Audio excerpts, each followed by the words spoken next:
This is cerebral cinema. Movies of the mind.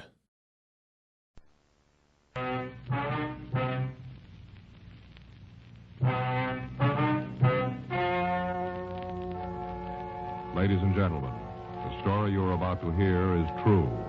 The names have been changed to protect the innocent. Dragnet.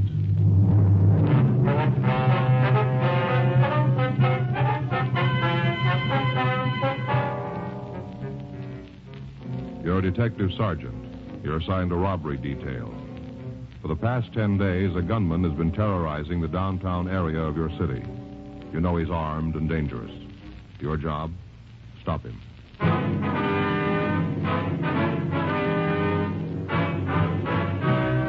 Dragnet, the documented drama of an actual crime.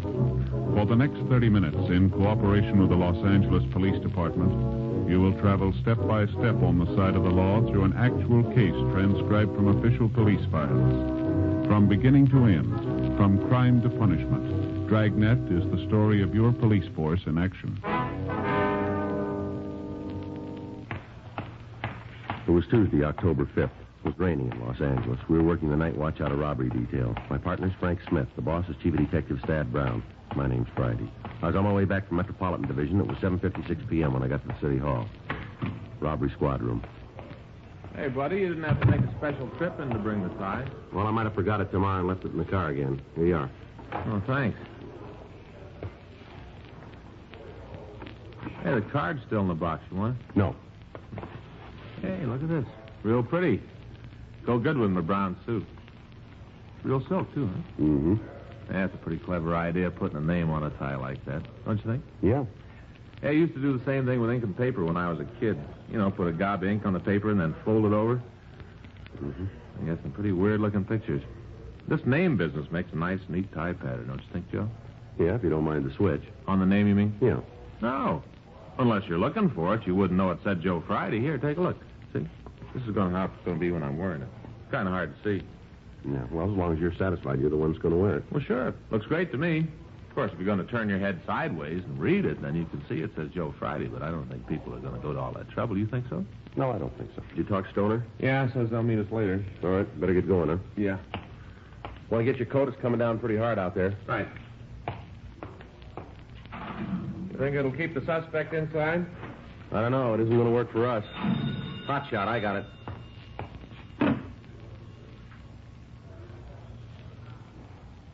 Let's go. 211 at Flower and 14th.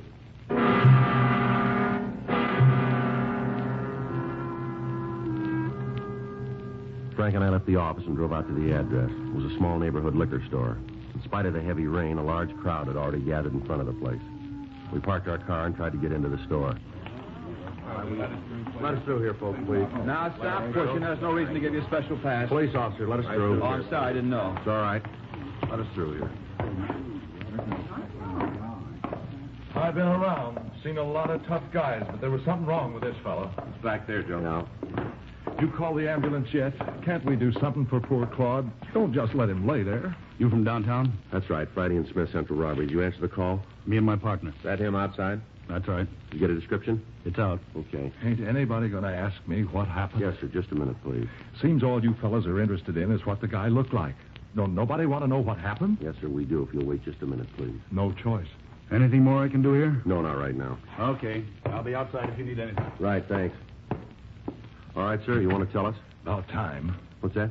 All this running around and yelling. Wonder you fellas don't catch anybody. Don't slow down long enough for me to tell you what happened.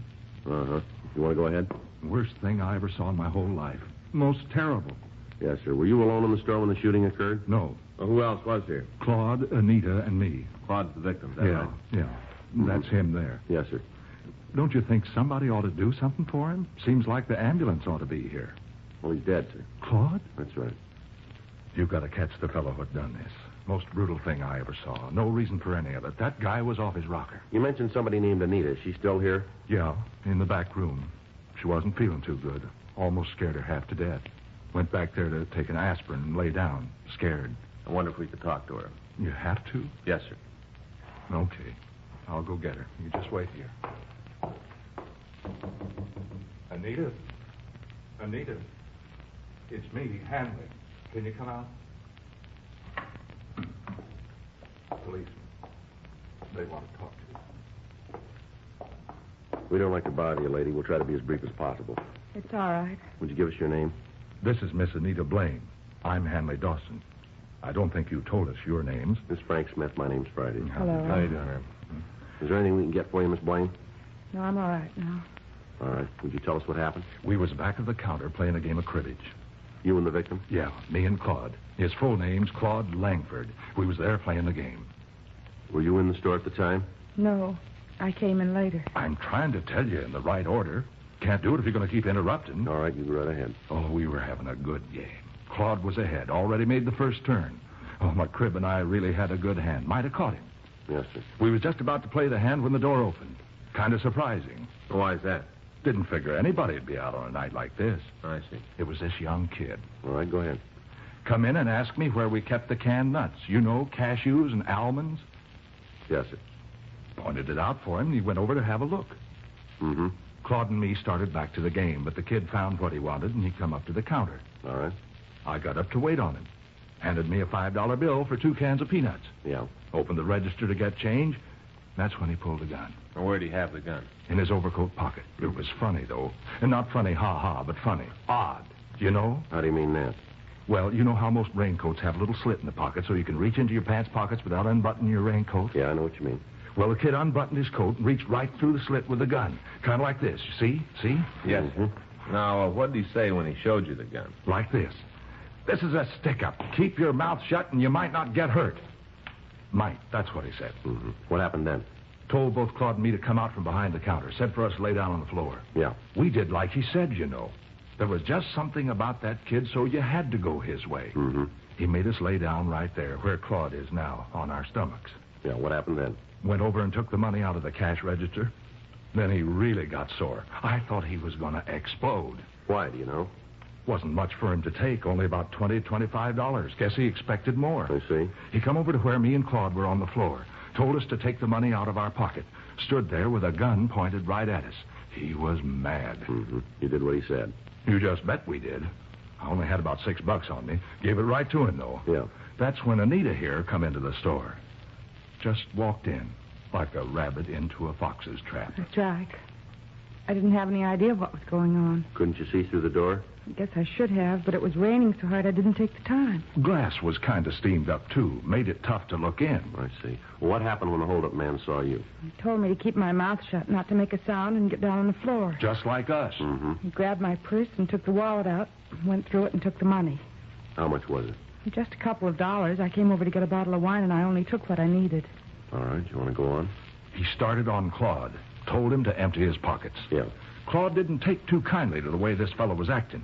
If he'd just come in and taken the money, it might have been different. But Claude don't like to be shoved around. Yeah. He did like the kid told him, though. Emptied his pockets right out. I see, sir. Well, you'd just figure the man was real sore when he saw how much money he was going to get. Yeah. You see, Claude don't work. He's got some kind of pension. All alone in the world, he usually don't have much money. Main reason he comes over to play cards. He ain't got nothing else to do. And it's free. Mm-hmm. How much do you have on him tonight?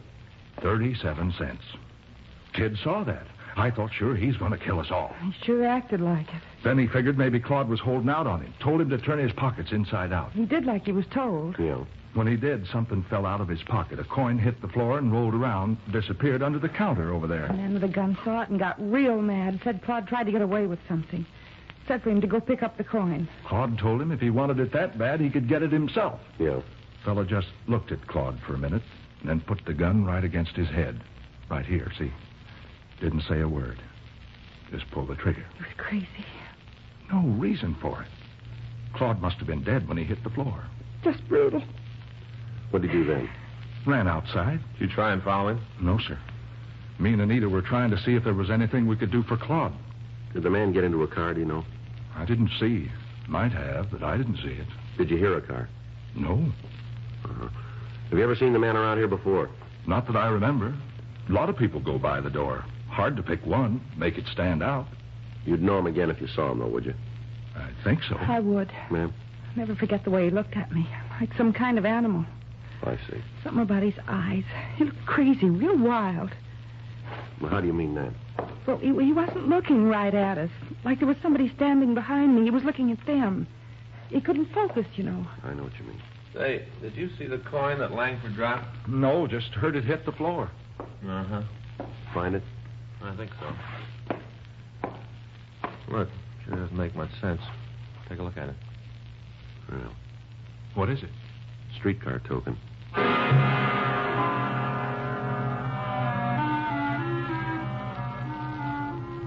The men from the crime lab arrived and photographed the store. Diagrams were made showing the position of the body, and the premises were checked thoroughly. The victims were taken to the city hall to check the mug book. They were unable to make an identification. A canvass was started to the immediate area in the hope that we might be able to turn up a witness to the shooting. One of the uniformed officers talked to a newsboy who had seen a man run from the liquor store. Frank and I went down to talk to him. Yeah, I saw him. I heard this noise like a backfire, and then this fella come out of the store and started to run down the street. You get a good look at him? No, he went down that way, away from me. You see if he got into a car?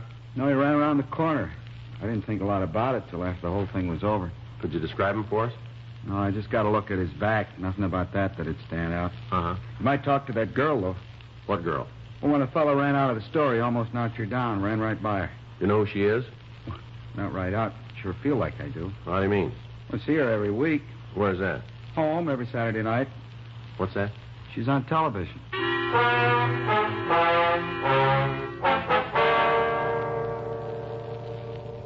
From the witness, we got the time of day of the television show. We contacted the network and obtained the information that the girl's name was Betty Martin. They went on to tell us that she was working in a nightclub in Beverly Hills. Frank and I drove out to see her. She was sitting at a table talking to some people, and we asked the waiter to tell her we'd like to see her. Hello, you want to see me? Yes, ma'am. Would you sit down, please? Thank you. Here, I'll get that chair for you. What can I do for you? We're police officers, Miss Martin. This is Frank Smith. My name's Friday. How do you do? Hello. We understand that you're in the area of 14th and Flower tonight. Is that right? That's right. Why? Well, there was a hold-up and shooting down there. It's possible that you might have seen the man who did it. Well, I don't think so. My manager and I went down there to listen to a group that's playing, but as far as I know, I didn't see anybody else. Oh, excuse me. I'll be right back. If you wait until I'm finished, I'll tell you what I can. Well, it's rather important, Miss Martin. We'll wait. Well, so's my job. I'll do one song, and then I'll be back. Right. Thank you. Excuse me.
sure a pretty song. Well, thank you very much. It's a new song written by a fellow named Arthur Hamilton. Yes, very nice. Now, what's this about a man I'm supposed to have seen? Well, we told you there was a shooting at 14th and Flower. Uh-huh. Well, one of the people in the neighborhood recognized you, and he tells us that the suspect ran right by you. Is that right? Gee, I don't remember. Just a minute. Oh, no, I remember. Yeah, he ran out of the store, almost knocked me down, didn't even stop to say anything. Did you get a good look at him? Well, he ran into me. Can you tell us anything about him? Well, I'm afraid not. I didn't pay any attention. It's something that happens and you don't think about it, you know. Yes, ma'am. Would you know the man if you saw him again? I don't think so. The whole thing happened so fast. There's nothing about him that you remember. No, unless it was his eyes. Ma'am? Well, his eyes, like he was looking right through you.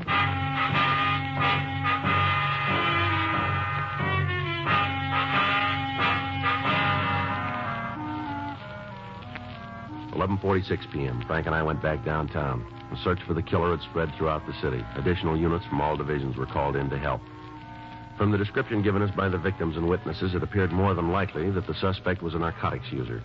If this was true, it was more than possible that he'd cut down anybody who got in his way. Frank and I contacted the office and talked to Captain Donahoe.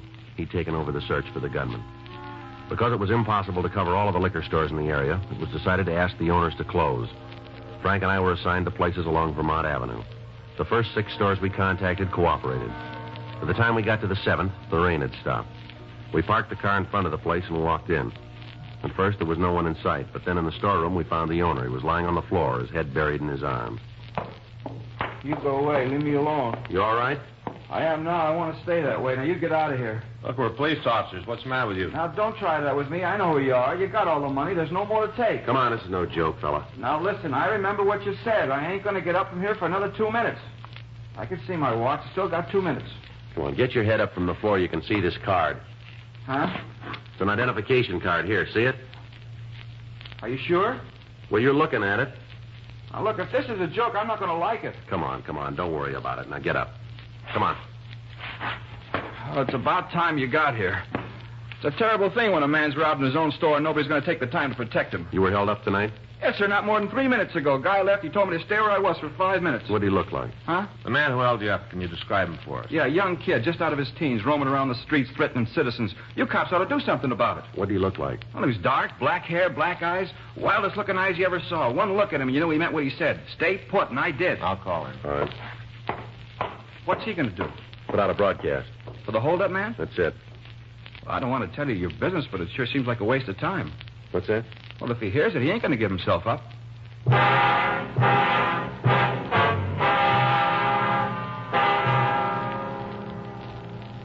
broadcast was put out to all units. From the description given by the victim, we were sure it was the suspect. All of the cars on the perimeter of the search area were drawn in, and the entire vicinity was surrounded. It took a little over 20 minutes to get the cars into position. Frank talked with Captain Donahoe at the corner of Vermont Avenue and Beverly Boulevard. After the meeting, he came back to the car.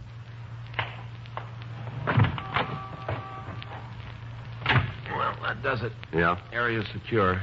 Were they trying to nail him down? No. I figured to keep the area surrounded, wait till morning, and then move in. You think he's still here? We'll know in 3 hours.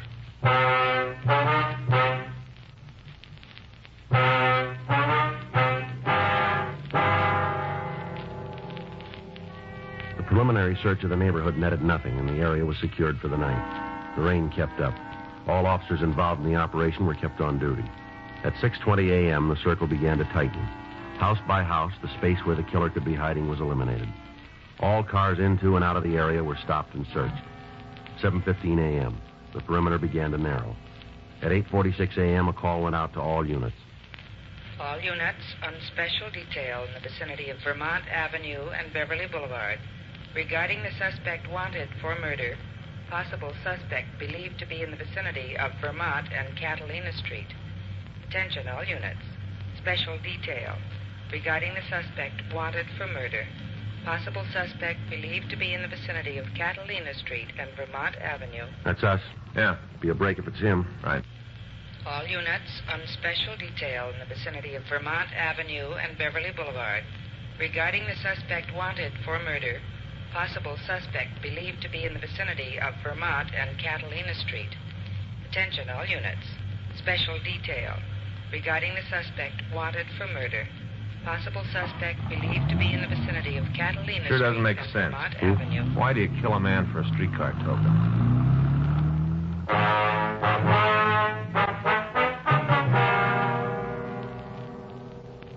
According to the report received by the complaint board, a woman in the vicinity had seen someone run through her backyard. When she shouted at the person, he continued running and disappeared into the alley. All cars in the area converged, and a complete search was started. As time went on, the possible hiding places narrowed, and finally the suspect was left with less than a block in which to conceal himself. Frank and I joined the officers on foot. After 20 minutes, we found ourselves in the backyard of one of the houses on the street. Looks like a chicken house back there. Better check it, huh? Yeah. All right. You got it covered? Yeah. Joe, through. All right, come on out. Keep your hands where we can see him. Don't shoot, huh? Please don't shoot. I give up. Stand still. Right where you are. I'm doing like you say. Don't shoot. All right, get up against that wall. Come on. Put your hands up there, on the wall. 38 revolver. I'd have given it to you. I don't want any trouble. Always works out that way, doesn't it? What do you mean? Well, you guys are big as long as you're holding the gun. As soon as somebody else has got it, you fall apart, don't you? I don't want no lectures, cop. Just take me in. That's all you got to do. Take me in and make a booking. We'll do that. We'll end up on a limb anyway. You got nothing to hold me on. Is that so? Yeah, I've been around cops a long time. I learned it the hard way. Don't tell them nothing. That's the way to make it. Don't tell them nothing. Well, you missed one of the big points. Huh? This gun you were carrying. Yeah. Maybe that'll tell us.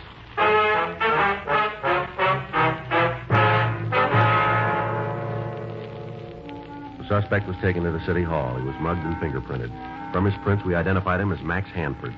He had a record listing several arrests for violation of the State Narcotic Act and 2 counts robbery. However, he'd never served time on any of the charges. We talked to him for an hour without result. 10:40 a.m. Why don't you leave me alone? I got nothing for you guys. Well, you keep believing that. We got people coming in who are going to lay it on you. For what? 211 and murder. You're out of your mind. We got you made on all counts, any way you slice it. You're on the needle, cop. Is that so? Yeah, you got one beef on me. Most you can tag me for is stealing chickens. You sit down and try to think what a judge is going to say when you read that off in court. All right, Hanford, you keep that smile on your face. You go right on believing that we can't press a charge that'll stick. Now, we got a half a dozen people on the way in here. They'll point you out in a crowd. And as soon as they do, we'll drop you in a cell and hold you ISO. Won't be long till that yen gets so big you'll be yelling for us to turn you loose. You got it all figured, haven't you? That's right down the line. You're a hype. You're hooked, and you're hooked bad. Everything's working for us. You go through the cure, and you'll tell us what we want to know, and you'll be glad you got the chance to talk. We don't need your help. We're home free without you. You keep up the way you're acting, see how far it gets you. You really figure you can box me in? Without a door. When'd you call the people? What's that? To point me out. A little while ago. Well, can you get them before they leave home? Why? No reason for them to make a trip. I'll give it to you. You want a stenographer? Might as well. I got nothing to lose. I'll give you the story. I'll get him. Okay. Lousy deal. Is that right? Yeah, I didn't want to kill that fella, you know. Well, why'd you do it? I was high. I just had a pop. I felt like I owned the world. Maybe pretty sort of think the guy was holding out on me. I guess you think that's a pretty bad reason. That's right. People don't understand. You get a bad habit working on you, you'd do anything to feed it. Is that right? Sure, you let me talk to anybody. Let me tell them what it means to have a supply shut off. I'll tell them what it's like. I don't care who it is. You put me in front of a jury, I'll tell them. Yeah, well, you'll get the chance.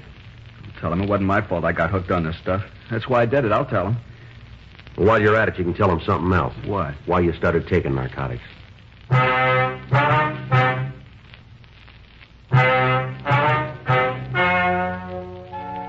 The story you have just heard is true. The names were changed to protect the innocent. On February 16th, trial was held in Department 97, Superior Court of the State of California, in and for the County of Los Angeles.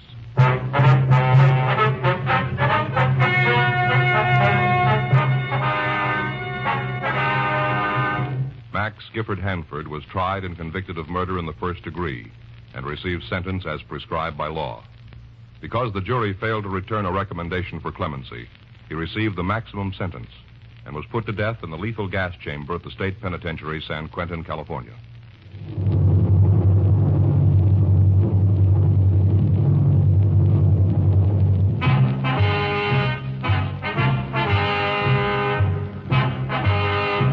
You have just heard Dragnet, the authentic story of your police force in action, and starring Jack Webb, a presentation of the United States Armed Forces Radio Service.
Cerebral Cinema hopes you have enjoyed this movie of the mind.